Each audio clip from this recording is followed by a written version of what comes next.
Welcome back to Soda City Live. Soul Care Sessions is back with another thought-provoking conversation, this time focusing on the perception of people of color. Soul Care Sessions is hosted by On Record Media, which is founded by Brandon Wilson, who joins us today along with one of the panelists for this upcoming session, licensed professional counselor Jessica Van. So glad to have the two of you joining me today. Thank you so much for having us. Yes, such a pleasure. So let's talk a little bit about Soul Care Sessions and where this idea came from.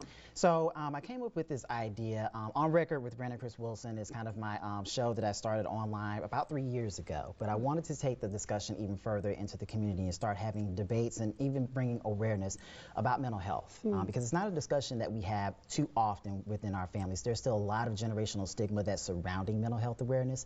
And so what I wanted to do is create a safe space for families, for members of the community to come together, especially minorities, to come together and discuss pressing topics that are happening, you know, in the news or just in general in the community. There's a lot of angry people out there right now. There's a lot happening. There's a, political hotbed of discussions that are happening right now. And a lot of people are very upset about some things that are happening. But outside of that, even in their own homes, to be able to talk about what's really affecting them, how their childhood may have affected them, the traumas that they may have endured, those are important discussions to have.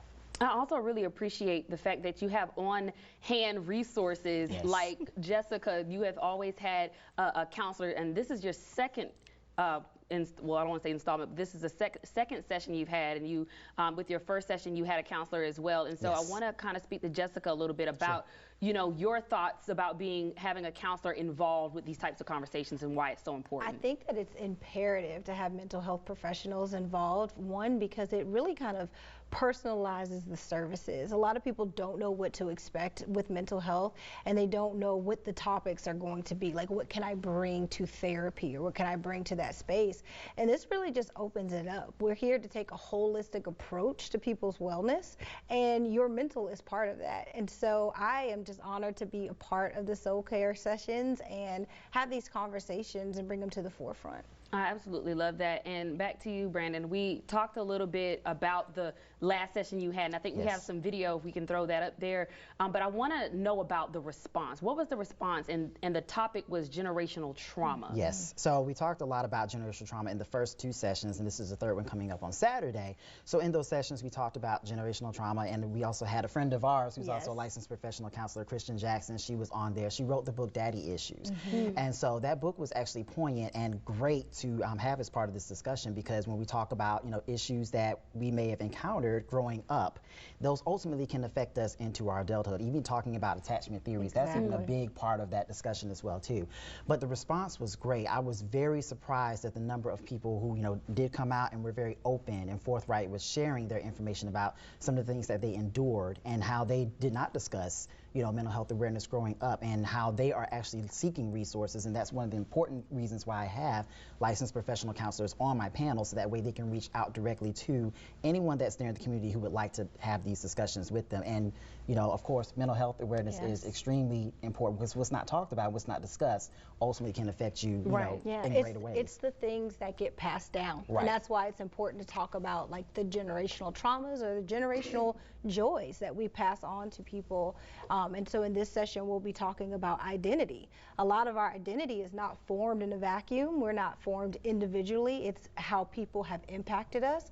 And so we're just talking about like how our identity is impacted by the collective, and how those things that we've learned about who we are and how we should show up have been passed down to us. Absolutely, and we're going to pull those details up, so if anyone is interested in coming, this is Saturday, and it's going to be at Optus. Yes, at Optus Bank. It's one of the only minority-owned banks in South Carolina, so we're thankful to Optus for hosting these types of discussions, especially with Soul Care Sessions. It's going to be from 12 to 2.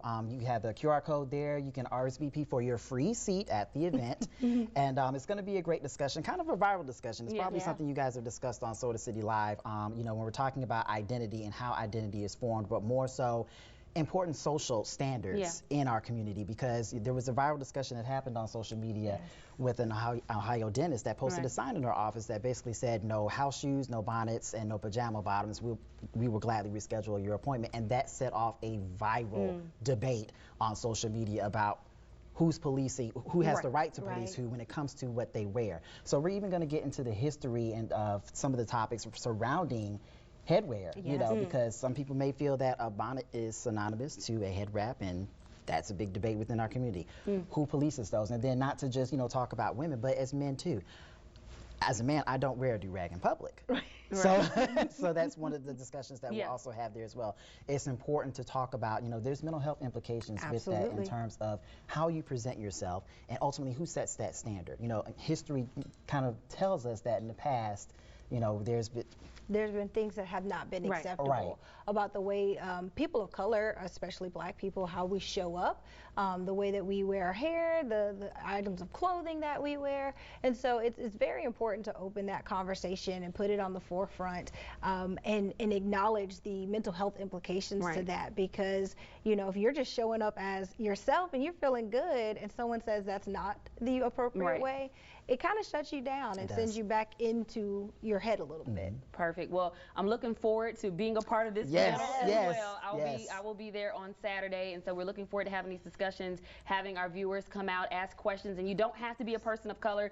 You might have questions that you don't feel comfortable asking in any other setting, and this is a great opportunity for you to ask questions, be educated, and again, have your questions answered. And there is an opportunity to watch this on YouTube.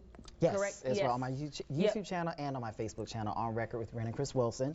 So we're growing every single day, and you know, Sarah, thank you so much for being a part of the discussion, and of course to all of my other panelists, Walt Griffin, who is an educator here in Columbia, high school educator, also Devontae Poindexter, who is at Benedict College, and then of course we are also going to have our third runner-up Miss South Carolina teen, LaDavia Terry, who's going to be there to kind of provide some insight in terms of her own platform, being in high school, talking about mental health awareness. These discussions, you know, can't happen early enough. That is awesome and amazing, and I want to thank the two of you for joining us again today. We'll have all these details on our website, SodaCityLive.com. Be sure to stick with us. We have much more coming up after the break.